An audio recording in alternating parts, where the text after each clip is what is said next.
So the Kashmir conflict is known for being fought between India and Pakistan. But if you follow the news carefully, you will also see China in the news. And this is further explained by Indian maps that mention the whole territory of the erstwhile princely state now divided between China, Pakistan, and India. Now, according to Indian maps, this is unique. Only Indian sources say that China controls part of the territory. Pakistani sources don't mention it. But what the Indian sources call Chinese occupied Kashmir or COK is divided into two territories, Shaksgam Tract and Aksai Chin. But in this video, we will be discussing Aksai Chin. Now, basically, Aksai Chin is a high desert located between India and China, and nobody lives there. There are no ethnic groups native to that region. Currently, Aksai Chin is administered by China as a part of Khotan Prefecture, which in in return is actually part of China's Xinjiang Uyghur Autonomous Region. However, things haven't always been this simple. In fact, India claims Aksai Chin to be a part of Ladakh, which in turn was part of Jammu-Kashmir state that acceded to India. China argues that no, this is not the case, and that Aksai Chin in fact is a part of Xinjiang and historically ours. Now, a little spoiler alert is that the name Xinjiang actually means new frontier land, okay? And although today the Beijing regime in China claims that this was always Chinese, the real history of this region is far more complex. We can't just oversimplify it in 2 3 sentences, okay? And it's mentioned in historical references with multiple names such as Xinjiang, East Turkestan, and Chinese Turkestan. I have myself seen the name Chinese Turkestan in sources from Hanza in present-day Pakistan. Hanza used to be a princely state, and before they even became a princely state of the British, they were vassals of the Chinese emperors. And their authors mention this term Chinese Turkestan. So it's not a modern day name, it's a historic name. Now the history of the name Aksai Chin itself is very interesting.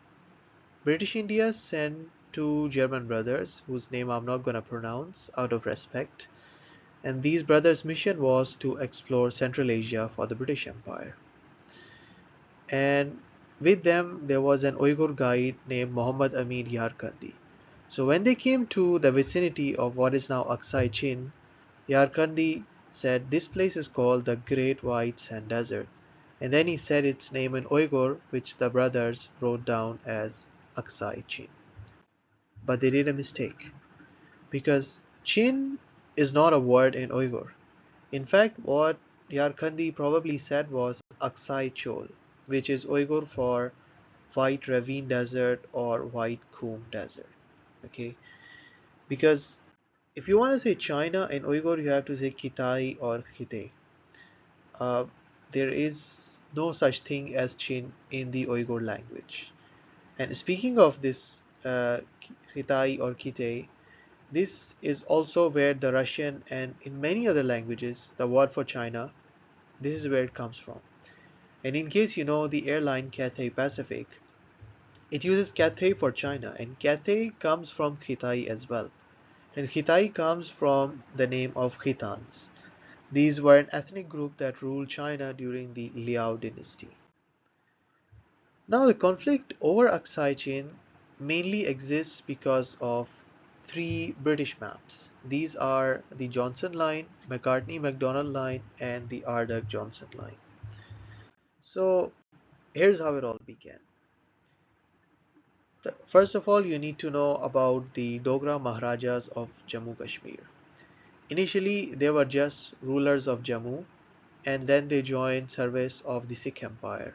And under Sikh Empire, Ladakh and Kashmir were conquered.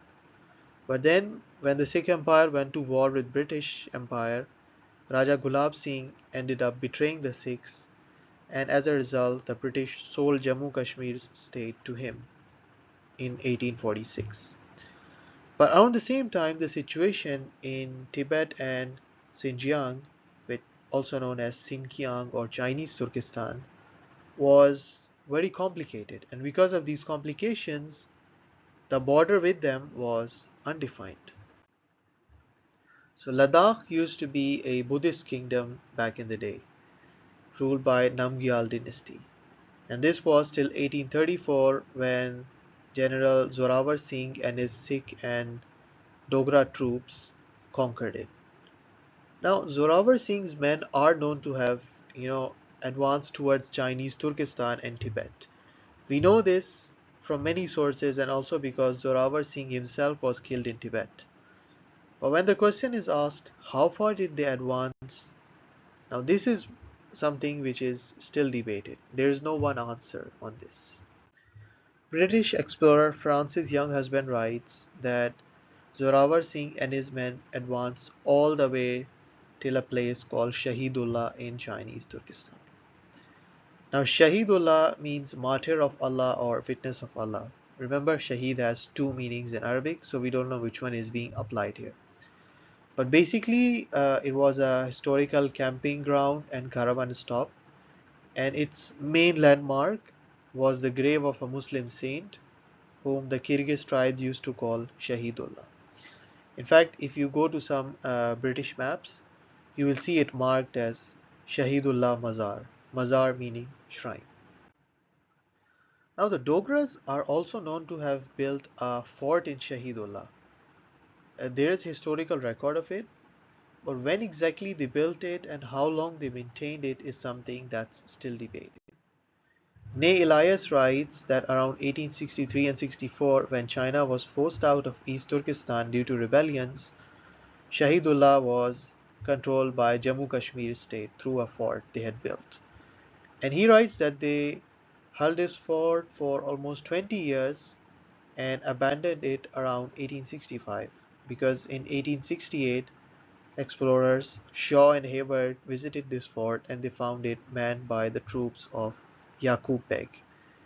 And as late as 1874, Yaqub's men were still, stationed in this fort. Now, Hayward gives us some more details about this fort. He says it was a stone fort and there were several ruined huts around it, originally built by the Ladakhi Wazir of the Maharaja. Now, he mentions that although Yaqub Beg's men were in charge of the fort, the Maharaja never actually acknowledged this loss and always argued that his domain extended beyond Shahidullah all the way till Kilian Mountains, which are themselves northern outliers of the Kunlun Mountains.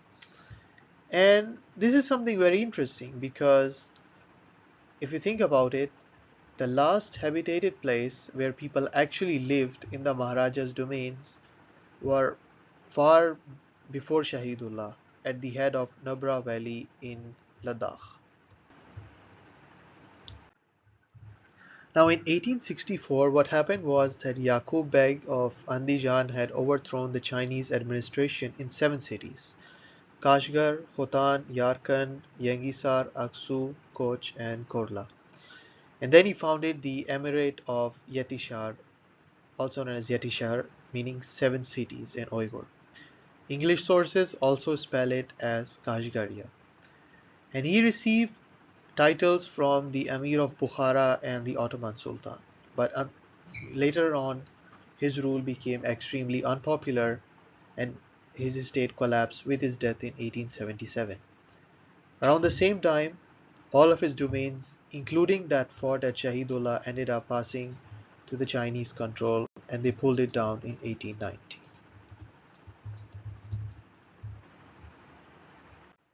The Johnson Line was proposed in 1865. It placed Aksai Chin inside Jammu-Kashmir state. But the problem was many British officials themselves had concerns about this line. And that's because it showed Dogra territory greater than it actually was. And Johnson was himself accused of being biased in the Maharaja's favor. And because of this, the line was never actually presented to China. Now, the problem is Johnson had even violated rules.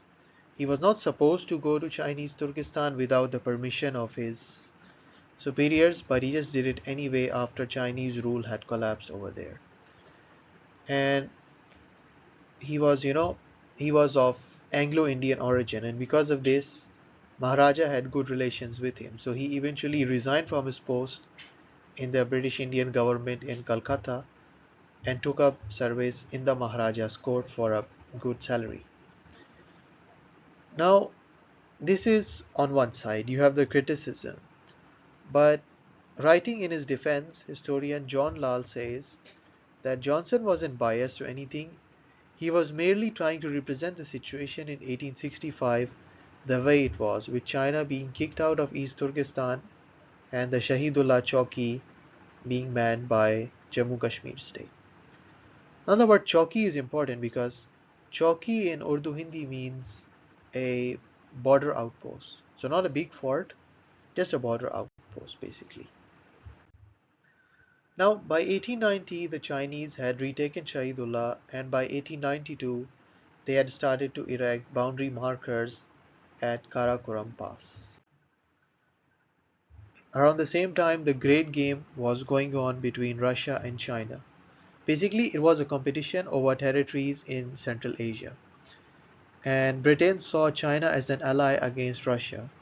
And to prevent Russian Empire from coming towards British India, they wanted to, establish friendly relations with states that bordered British India and make sure there is no undefined territories so that Russia is not able to use them for its own, purposes. In 1893, in St. Petersburg, Russia, a meeting took place between a senior Chinese official and Robert Macartney, the British consul in Kashgar in Chinese Turkestan. The Chinese official showed Macartney some maps of Aksai Chin, and realizing that the Chinese were interested in the region and not wanting to lose them to the Russians, Britain decided that they would hand over the region to China.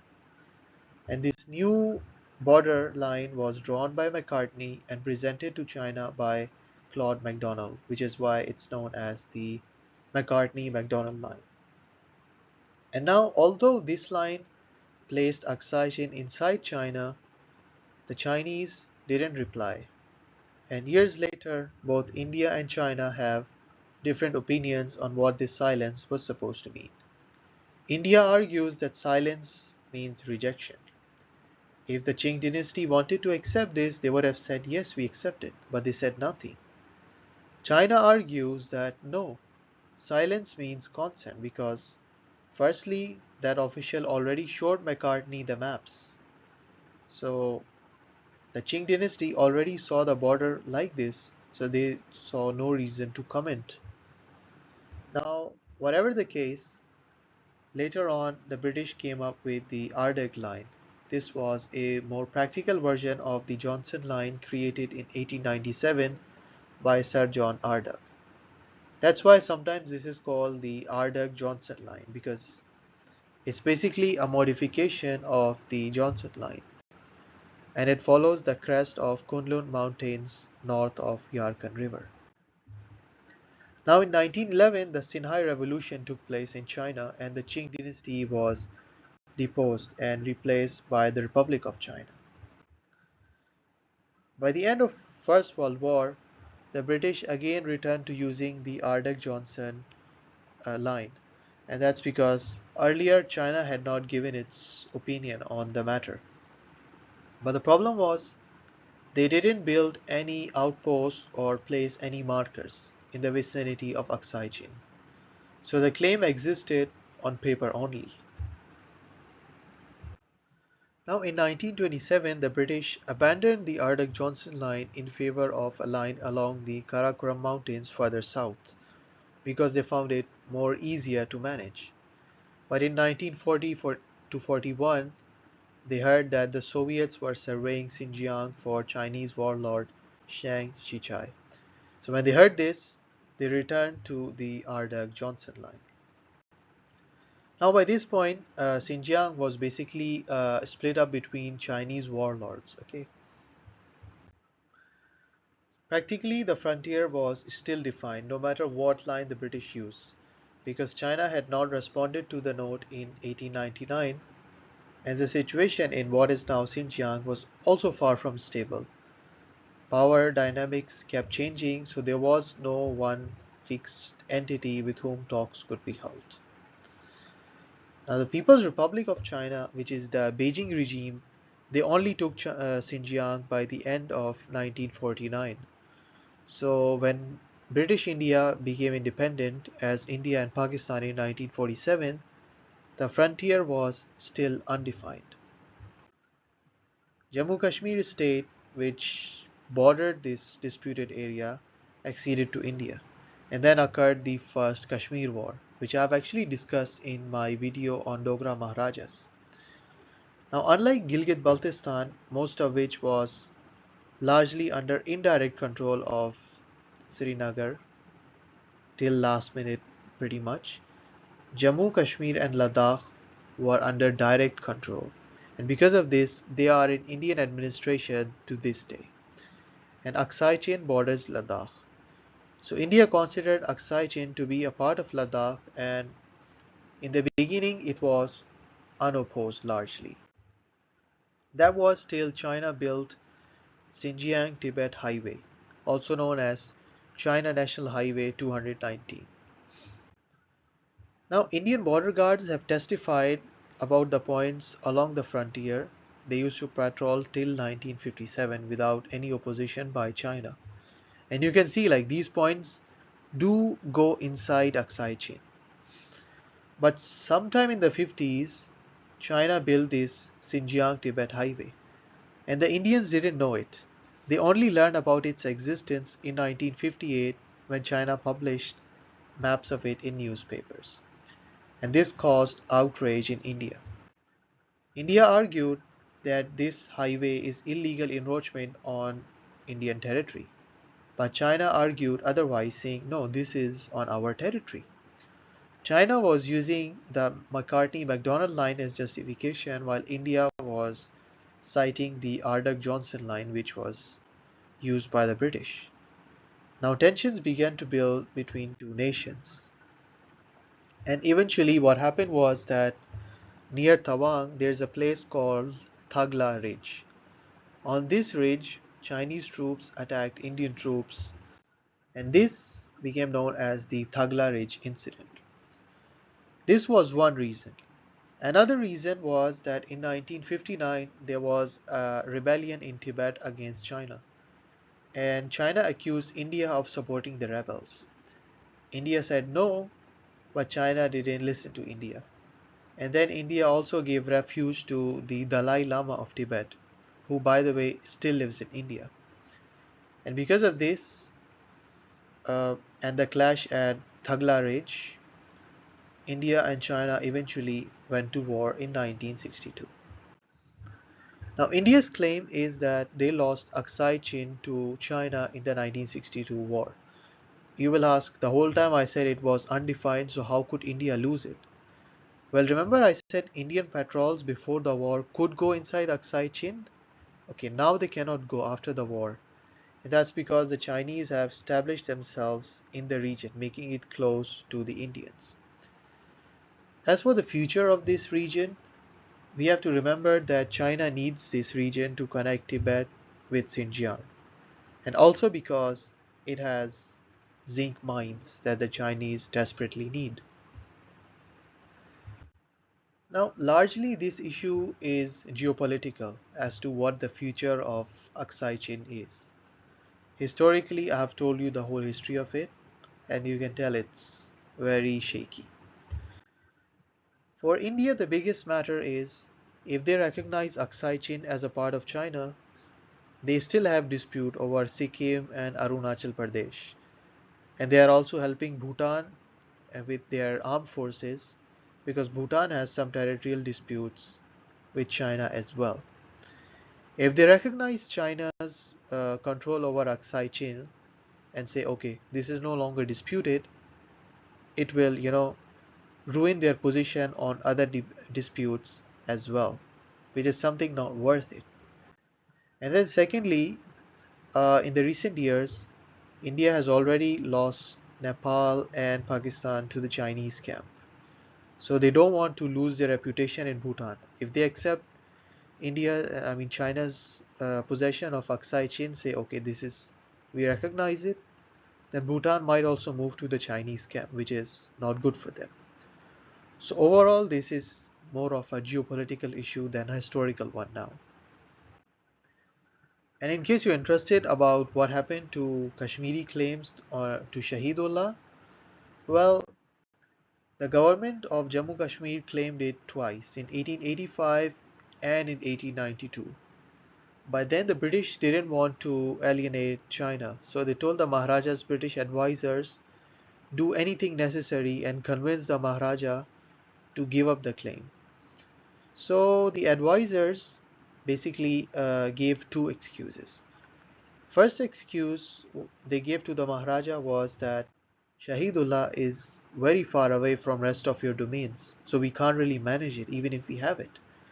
And secondly, it's inhabited by the Kyrgyz, who for many years have been paying tribute to China, and the water there flows into Yarkand territory.